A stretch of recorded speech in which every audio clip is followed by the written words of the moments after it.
Students, welcome back to the third part of the second chapter, that is historiography, Indian history. In the last two parts we had studied about ancient and medieval history, right? In this part we will discuss about modern historiography. So let's start the chapter, historiography in the modern period. The first point is archaeological excavation started in the 20th century under the British rule. आपको पता है कि modern period जो है, modern period में Britishers का rule था, ठीक है, इंडिया पे ब्रिटिश ने रूल किया था। तो ऐसा कहा गया है जो आर्कियोलॉजिकल एक्सकेवेशन है वो स्टार्ट हुआ था कब, 20th सेंचुरी में, किसके under, under the British rule. Archaeological means what, study of the past, मतलब पास्ट के बारे में स्टडी करना, बेस्ड ऑन ऑब्जेक्ट्स और parts of buildings that are found in the ground, यानी ग्राउंड में कुछ गड़ी हुई पुरानी चीजें जो पाई जाती है उसे कहा जाता है आर्कियोलॉजिकल। एक्सकेवेशन मीन्स खोदना, मतलब ग्राउंड में जो पुरानी चीजें गड़ी हुई होती थी उसको खोद के निकालना। तो आर्कियोलॉजिकल एक डिपार्टमेंट होता है जो पुरानी चीजों को क्या करके रखता है, प्रिजर्व करके रखता है, जिससे हमें हिस्ट्री का पता चलता है। Next point is sir Alexander Cunningham was the first director general of the archaeological survey of India.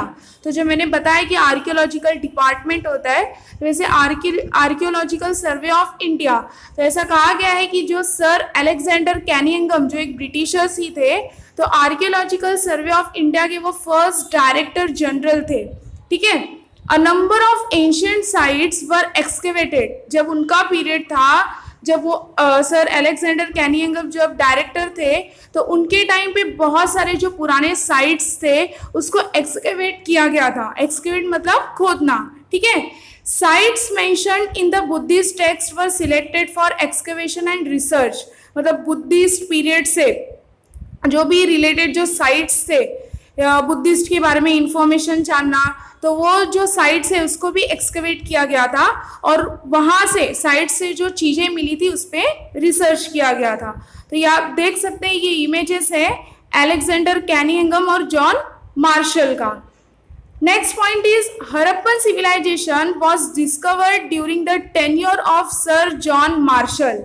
Civilisation means what, संस्कृति, जैसे इंडियन सिविलाइजेशन होता है वैसी। तो हड़प्पन सिविलाइजेशन की खोज जो है, डिस्कवर्ड मतलब खोज, कब हुई थी, सर जॉन मार्शल के पीरियड में। Tenure means time period. तो हड़प्पन सिविलाइजेशन डिस्कवर्ड कब हुआ था, अराउंड 1900 में। और हड़प्पन सिविलाइजेशन जो है कहाँ पे लोकेटेड था, इंडस रिवर वैली पे। उसके दो लार्ज सिटीज है, Harappa and Mohenjodaro, were located in present day Pakistan, Punjab and Sindh provinces. मतलब हड़प्पन सिविलाइजेशन जो है वो लोकेटेड था पहले पास में, कहाँ पे, इंडस रिवर वैली पे। उसके दो लार्ज बड़े बड़े सिटीज हड़प्पा एंड मोहनजोदारो, जो आज प्रेजेंट डे में कहाँ लोकेटेड है, पाकिस्तान, पंजाब एंड सिंध प्रोविंसेस। लेकिन मोस्ट ऑफ द पार्ट जो है हड़प्पा का वो कहाँ पे लोकेटेड है, पाकिस्तान में। तो हड़प्पन सिविलाइजेशन कब डिस्कवर्ड हुआ था, 1900 में, और किसके टाइम पीरियड में, sir John Marshall. Because of this discovery prove that Indian civilization dated back to third millennium BC। BC means before common era और इवन अर्लियर। तो जब हड़प्पन सिविलाइजेशन की खोज हुई तो इस डिस्कवरी के वजह से ये साबित हुआ, प्रूव हुआ कि जो इंडियन सिविलाइजेशन है वो कितना पुराना है, third million BC, before common era, मतलब थर्ड सेंचुरी पुराना या उससे भी पुराना है। पहले तो मतलब लोग ये समझते थे कि जो इंडियन कल्चर है, इंडियन ट्रेडिशन है, इंडियन सिविलाइजेशन है, ये भी रिसेंटली है, रिसेंट का है। लेकिन जब हड़प्पन सिविलाइजेशन डिस्कवर्ड हुआ तो उससे ये प्रूव हुआ कि इंडियन सिविलाइजेशन काफ़ी पुराना है। कब का है वो, third millennium BC। Next, many British officials in India wrote about Indian history. मतलब उस टाइम के लोग तो इतने पढ़े लिखे ज़्यादा तो नहीं होते थे, तो उन्होंने इंडियन हिस्ट्री के बारे में नहीं लिखा था। ब्रिटिश ने रूल किया था ब्रिटिश ने इंडिया के बारे में मतलब जाना था, वहाँ पे रह के वो इंडिया के पार्ट बन चुके थे, तो इंडियन ट्रेडिशन के बारे में, इंडियन कल्चर के बारे में वो बहुत अच्छी तरह से जान चुके थे। इसलिए उन्होंने एक एक करके जो है इंडियन हिस्ट्री के बारे में लिखना स्टार्ट किया। Their writings display strong influence of the colonial policies of the British. लेकिन उनके जो राइटिंग्स थे, यानी जो उन्होंने हिस्ट्री लिखी थी, तो उसमें उन्होंने स्ट्रांगली किसको इन्फ्लुएंस किया था? Colonial policy of the British. सिर्फ अपने बारे में उन्होंने ज़्यादा अच्छा लिखा था।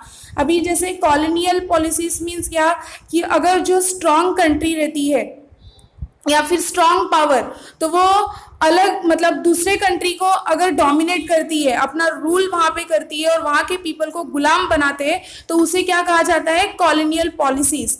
तो ब्रिटिश ने कहाँ पे रूल किया था? इंडिया में। और इंडिया के पीपल को उन्होंने अपना गुलाम बनाया था, जो वो चाहते थे वो इंडियन पीपल से करवा के लेते थे। तो उनके राइटिंग्स में जो है, जो इन्होंने इंडियन हिस्ट्री के बारे में भले ही लिखा था, पर उसमें उन्होंने कॉलोनियल पॉलिसीज के बारे में मतलब तारीफ की थी और इंडियन कल्चर के बारे में उन्होंने बुराइयां की थी। Next, the writing displays an absence of objective perspective and prejudice about various aspects of the Indian culture। जो मैंने आप सभी को पहले ही बताया कि कॉलोनियल पॉलिसीज के बारे में वो इन्फ्लुएंस थे, स्ट्रॉन्ग इन्फ्लुएंस था उनका, उनके उसके बारे में तारीफ। लेकिन जो उन्होंने इंडियन हिस्ट्री लिखी इंडिया के बारे में, तो इंडियन कल्चर के बारे में जो उनका पर्सपेक्टिव था, यानी जो नज़रिया था, वो गलत तरीके से था। प्रीजुडाइज मतलब हम गलत तरीका भी बोल सकते हैं, या फिर मैंने आपको पहले भी बताया है बायस, यानी एक साइड लेना। तो उन्होंने सिर्फ किसकी साइड ली? अपनी साइड, ब्रिटिशर्स की। ब्रिटिश के बारे में सब अच्छा लिखना, ये सब। और इंडियन कल्चर के बारे में उन्होंने क्या किया था? बुराइयां की थी कि इंडियन कल्चर अच्छा नहीं है, यहाँ का ट्रेडिशन अच्छा नहीं है, यहाँ के पीपल अनएजुकेटेड है, हमारा कल्चर अच्छा है, वेस्टर्न कल्चर अच्छा है, तो इंडियन को भी जो है वेस्टर्न कल्चर अडॉप्ट कर लेना चाहिए। ऐसा किसका कहना था? ब्रिटिशर्स का, जिन्होंने इंडियन हिस्ट्री लिखी थी। उनमें से एक है जेम्स मिल, ठीक है, ये भी एक ब्रिटिशर्स थे। इन्होंने भी एक बुक लिखा था इंडियन हिस्ट्री के ऊपर। बुक का नाम क्या था? The history of British India. James Mill wrote the book entitled the history of British India, the first book written on Indian history by a British historian. ये सबसे पहली जो है बुक थी जो ब्रिटिश हिस्टोरियन ने लिखा था, और वो किसने लिखा था? जेम्स मिल। ध्यान रखना स्टूडेंट्स, किसने कौन सी बुक लिखी है वो आपको याद रखना है। Next one, in 3 volumes published in 1817। और ये जो जेम्स मिल ने जो the history of British India जो बुक लिखी थी, इसके 3 अलग अलग पार्ट्स जो है, वॉल्यूम्स का मतलब मैंने आप सभी को बताया था, वॉल्यूम्स मीन्स पार्ट्स, तो वो पब्लिश किए गए थे कब? 1817 में। Next point, it lacked objectivity. Same, lack मतलब कमी, जो मैंने पहले ही बताया कि जेम्स मिल ने भी जो बुक लिखी the history of British India, उसमें भी उसने इंडियन कल्चर के बारे में बुराइयां ही लिखी थी।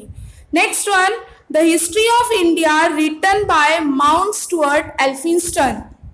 नेक्स्ट बुक किसने लिखा? सबसे पहली बुक किसने लिखी थी? जेम्स मिल ने, the history of British India. Second book the history of India, वो किसने लिखा था? माउंट स्टुअर्ट एल्फिंस्टन ने।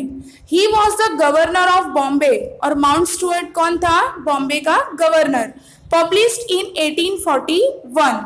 और ये जो बुक है द हिस्ट्री ऑफ इंडिया, ये कब पब्लिश की गई थी? 1841 में। Next one, the period of Maratha empire is very important in the Indian history. जो मराठा एम्पायर का पीरियड था वो इंडियन हिस्ट्री के लिए बहुत ही इंपॉर्टेंट है। और मराठा एम्पायर किसका था? आप सभी को पता है, छत्रपति शिवाजी महाराज। तो उस टाइम पे रूल किसने पहले किया था? मुगल्स ने, ठीक है। और ये जो मराठास जो थे वो उन्होंने मुगल्स के खिलाफ बैटल किए थे, मुगल्स के खिलाफ गए थे, ठीक है। तो इसलिए कहा जाता है कि इंडियन हिस्ट्री के लिए जो मराठा एम्पायर का पीरियड था है वो बहुत ही क्या है? इम्पॉर्टेंट है। And the British officer Grant Duffs who wrote about Maratha history. तो इससे ये प्रूव होता है कि मराठा हिस्ट्री के बारे में भी मराठा ने नहीं लिखा था, वो किसने लिखा था? एक ब्रिटिश ऑफिसर ग्रैंड डफ ने। Next, a history of Marathas. Grand डफ ने जो बुक लिखी थी वो बुक का नाम क्या है? A history of Marathas, published in 3 volumes, और इसको 3 पार्ट्स में जो है पब्लिश किया गया। It shows inclination towards condemning Indian culture and history. Same tendency Grant Duffs ने भी अडॉप्ट किया, जैसे माउंट स्टुअर्ट एल्फिंस्टन ने, जेम्स मिल ने अडॉप्ट किया था कि इंडियन कल्चर के बारे में बुराइयां लिखना। तो कंडेमनिंग इंडियन कल्चर, कंडेमनिंग मतलब बहुत ही गंदी तरीके से, बुरी तरीके से इंडियन कल्चर की बुराई करना। तो ग्रैंड डफ ने जो बुक लिखी a history of Maratha history के बारे में लिखा था, लेकिन उसमें भी इन्होंने जो है इंडियन कल्चर के बारे में बुराइयां ही की थी। नेक्स्ट वन, कर्नल टॉड, ये भी ब्रिटिशर्स थे। इन्होंने किसके बारे में हिस्ट्री लिखा? हिस्ट्री ऑफ राजस्थान की हिस्ट्री के बारे में लिखा, जो राजपूत होते थे राजस्थान में, उसके बारे में। Next, he had a condemning attitude towards Indian. Same colonel Tod ने भी वही किया, इंडियंस के बारे में बुराइयां, इंडियन कल्चर के बारे में, इंडियन ट्रेडिशन के बारे में सब बुराइयां ही लिखी। Next one, William Wilson Hunter wrote a book called a brief history of India. Next Britishers कौन? William Wilson Hunter. इन्होंने कौन सी बुक लिखी थी? A brief history of India. He wrote 2 volumes on Indian history. जो ये इन्होंने book लिखी थी उसको उन्होंने 2 वॉल्यूम्स में पब्लिश किया।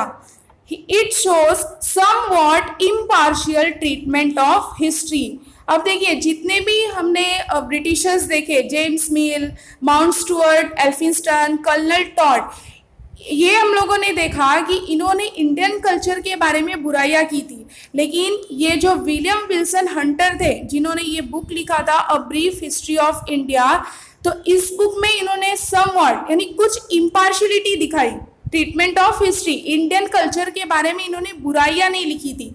इम्पार्शियल मीन्स व्हाट, कि किसी का पक्ष नहीं लेना। इन्होंने ऐसा नहीं किया था, ऐसा नहीं लिखा था कि वेस्टर्न ट्रेडिशन अच्छा है, इंडियन कल्चर अच्छा नहीं है, तो इंडियंस को वेस्टर्न एजुकेशन अडॉप्ट करना चाहिए, वेस्टर्न ट्रेडिशन अडॉप्ट करना चाहिए, ऐसा कुछ भी इन्होंने नहीं लिखा था। Next one, Nilkanth Janardan Kirtane and Vishwanath Kashinath Rajwade, जिसको वीके रजवाड़े कहा गया था। तो ये दोनों जो थे वो इंडियन हिस्टोरियन थे। वर 2 Indian historians who took upon the task of exposing the limitations of Grand Duff's writing। तो ये 2 इंडियन हिस्टोरियन सामने आए, फ्रंट में आए, और जो ग्रैंड डफ ने जो इंडियन हिस्ट्री के बारे में जो बुराइयां लिखी थी, इंडियन कल्चर के बारे में, इंडियन ट्रेडिशन के बारे में, तो ये दोनों ने मिलके उसको क्या किया? एक्सपोज किया। जो ग्रैंड डफ्स की राइटिंग में जो लिमिटेशन थी, लिमिटेशन मीन्स कमियां क्यों थी? क्योंकि ग्रैंड डफ ने जो है इंडियन कल्चर के बारे में बुराइयां लिखी थी, जो इंडियन हिस्टोरियन को अच्छा नहीं लगा, इसलिए ये दोनों जो है इंडियन हिस्टोरियन वो सामने आए और इन्होंने ग्रैंड डफ्स की राइटिंग को क्या किया? एक्सपोज किया। ठीक है। So next part we will discuss on next video. Thank you for watching this video.